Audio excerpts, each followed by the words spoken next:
Hi, hello all commerce aspirants. Welcome back to the Chotu's Hub. In the last class, our last video, we have discussed basic questions of working capital. In this, we are following series of 21 to 30 questions. So we are diving into finance with a quick concept breakdown, that is conservative approach to the financing working capital. Let's go. Let's solve question number 21. Which of the following would be consistent with a conservative approach to financing working capital? Let's explore each option. Option A, financing short-term needs with the short-term funds. This matches timing, but it's a moderate strategy, not conservative. Coming to option B, financing short-term needs with a long-term debt. That's a conservative. You are reducing risk by locking in funding for a longer period. Option C is financing seasonal needs with the short-term funds. That's a typical in an aggressive or balanced strategy, not conservative. Coming to option D, financing long-term needs with the short-term funds. It's a very risky and definitely part of an aggressive strategy. So the right answer is option B, financing short-term needs with long-term debt. That's a conservative way to stable, safe and risk adverse. The question number is 22. Which of the following would be consistent with the hedging or maturity matching approach to financing working capital? Let's take a look at the options. The first option is financing short-term needs with the short-term funds. This is a perfect match. Short-term need, short-term money. Exactly what the hedging approach aims for.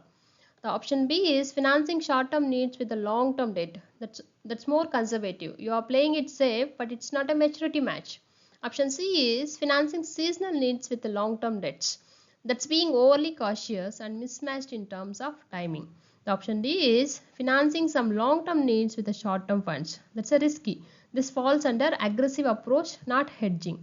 So finally the right answer is financing short-term needs with the short-term funds. Option A is the right answer. That's what the hedging or maturity concept aims for. It's all about matching the life of the asset with the life of the financing. The question number 23rd. Which of the following statement is most correct? Let's go through the options one by one. Option A says, for small companies, long-term debt is principal source of external financing. Not quite true, because most small firms rely more on short-term financing or trade credit. Long-term debt is often harder for them to obtain. So option B is, current assets of the typical manufacturing firm account for over of its total assets. Yes, this is generally true. Manufacturing firms usually have large amounts of inventory and receivables, making current assets a major portion. And the option C says strict adherence to the maturity concept approach means all current assets are financed solely with the current liabilities. Not exactly.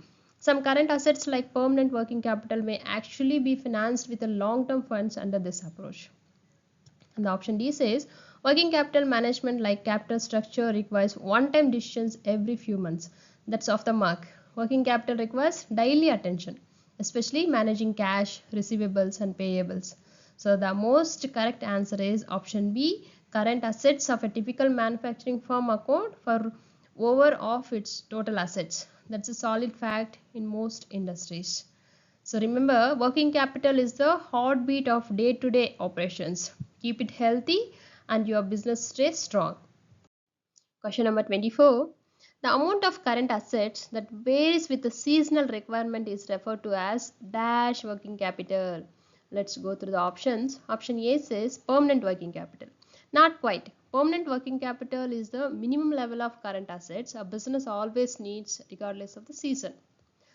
Then option B says net working capital. This refers to current assets minus current liabilities. It's a calculation, not a type of the working capital, right?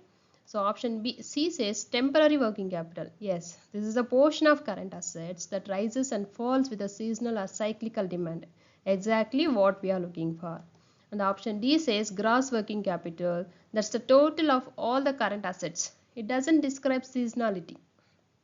So the right answer is option C, temporary working capital. It's a part of the working capital that changes with the sales cycles, holidays and business weeks. So understanding temporary versus permanent working capital is the key to managing cash flow effectively. Coming to the question number 25.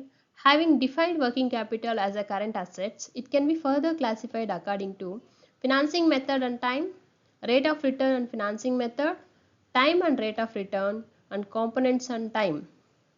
So the right answer is option D, components and time. That's right. Working capital, it's not just a number. It can actually be broken down further based on what it's made of, like cash, bills receivables, and inventory, etc. And how long it's needed, whether permanently or temporarily. So understanding these classifications help businesses to better manage their short-term financial needs. Thanks for watching this video. Let me know your score in the comments. So don't forget to like this video and subscribe for more MCQs and commerce content. Thank you once again. Take care.